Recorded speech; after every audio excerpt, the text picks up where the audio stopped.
a few weeks ago, the market took a nosedive on concerns about the severity and transmissibility of Omicron and just how likely it was to evade the vaccine. Since then, the news has been better, and the market has rallied all the way back to a record high. Is that the right take here? Should we feel calmer about all this? Well, it never helps to panic, and we have to stay vigilant. Right now, we know that Omicron is in the United States, and it spreads pretty easily.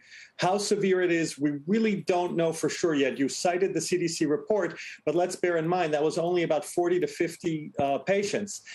So yes, it's true that in that small sample, it was mild, only one hospitalization, and the person did well, no deaths. We're happy to hear that. We welcome that. But the sample size is small, and the coming weeks will be telling. The other positive news this week is that the vaccine makers have come out, and Pfizer says 3 shots is protective against the Omicron variant, substantially so. So we know they're working on a specific vaccine designed for Omicron. Are we going to need that at this point? It is unclear, Sarah, whether we will need a specific vaccine designed against Omicron. The studies are ongoing. We need real-world effectiveness data. In other words, those who have received either 2 or 3 doses of an mRNA vaccine, a series and a boost, how do they fare with Omicron? And those studies are ongoing, but it would take some weeks for that to read out. That real-world data will really drive the decision process, I believe.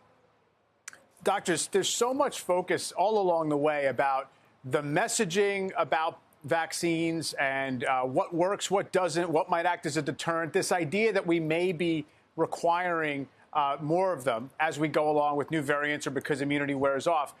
Do you think that the message is being conveyed properly, that, they always help even if they're not perfect?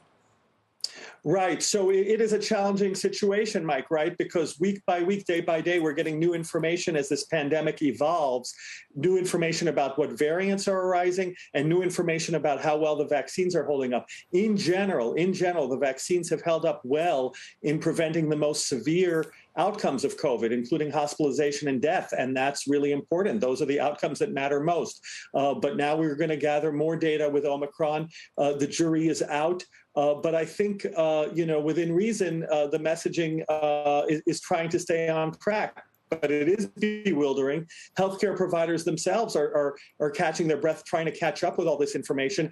You could just imagine for the layperson how bewildering it all is.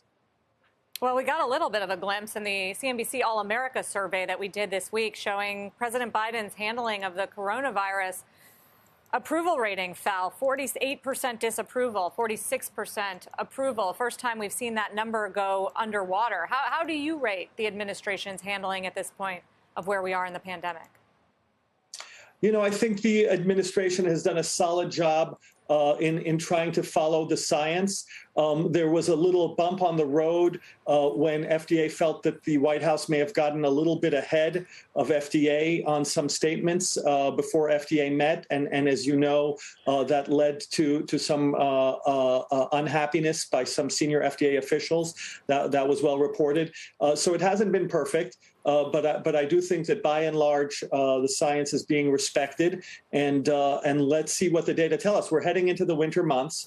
Respiratory viruses tend to be worse. People gather indoors. People gather with loved ones for holidays, as they should.